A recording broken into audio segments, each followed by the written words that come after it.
ditch this and please explain to me what you mean by marriage is hard. Let me start out by saying that I think you have to always pick your heart in life. I think marriage is hard, can be hard at times, but I also think being single is hard. I think if you choose to live a life with kids, that's hard, but also if you choose to live a life maybe without kids, that's hard.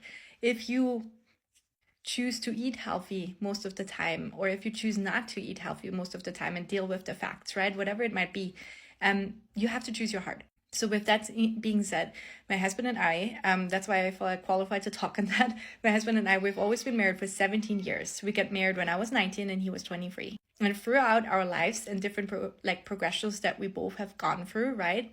Different, of course, personal growth seasons that we have gone through, heart has looked a lot different.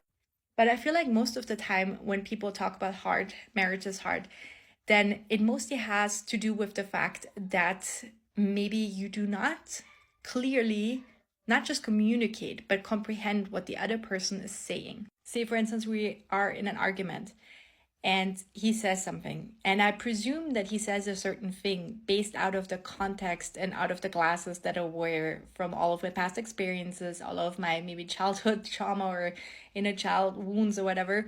So based on that and my own insecurities, I hear that he's certain, or I interpret that he's saying a certain thing, but he actually doesn't really mean that. What he means is something else, right? But I'm hearing something else and I'm reacting based on what I'm hearing. And that in turn causes more and more misunderstandings. So I think just being very crystal clear and trying to have the other partner comprehend exactly what you're trying to communicate is absolutely key, that marriage is just becoming easier. And that goes for everything. Also, that goes for instance, just think about what type of movie you want to watch on maybe Saturday movie night that you're having in your home. Now, how do you raise your kids? Do you want to raise them religious or do you not want to raise them religious? What about also types of diets that you follow? For instance, my husband, he's has a high metabolism. He constantly has to eat so many calories, right? And different types of foods or dishes that I want to eat, right? I mostly like to eat like plant-based. And also my sons, my kids eat something else. So that's really hard because we're almost cooking for 4 different people. What about how you want to spend your free time? For me as a woman, I undergo different, of course, cycles of like the monthly cycle. And I have certain times where I don't want to be social and times where I do want to be social, right? And he might feel about it differently. Maybe he wants to go hiking on a day where, I really don't want to go hiking or just stuff like that, right? Obviously, when you are married, you constantly have to, in a sense, take the other person into account.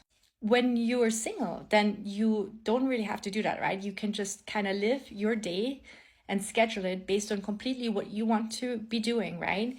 Like I said, I think there's maybe different types of then hard things that happen, right, when you're single or that you're going through. But so when you are married, then you want to operate as a team and as a unit. And when you work together as a team or a unit, there's of course different choices that you have to make in order to be a successful team. So yeah, would I make any other choice? Would I not want to be married? No. I believe, because that's also my belief, that some of the best things in life that you get to experience, they just don't come easy. It's kind of like, I always compare it with, I really like going to the gym. I really like being, active physically. And when you're trying to build muscle, you have to first break it down, right? So growth only comes out of pain. And so I also think I'm not saying it's not joyful. I mean, obviously it is, right? There's some amazing, beautiful benefits to sort of the partnership also that I've built with my husband. But I'm just saying that I feel like oftentimes in our generation, we expect things to just be easy, right? Or I heard that before too. It's like, oh, if you're with the right person, it's just gonna flow. It's just gonna be easy and stuff like that. And you're never gonna experience hardship. So on. That's absolute bullcrap. I think when you're going through hard phases, or even how you're managing and acting and reacting to the day-to-day life as a partnership, as a team, that will kind of form the quality of your marriage. And so essentially, like I said, you go through different evolutions, kids, that they're growing up, right? I see that just in my own kids, first they're babies, toddlers, little kids, bigger kids, and so on. You're facing different hard choices that you have to make. So the question at the end of the day becomes, are you committed enough to make those choices together? And are you willing to make those choices together, right? Because once you want to stop choosing, right, to make that together, and once you stop with the commitment, then you've already lost. And regardless of how hard it might be, marriage might be.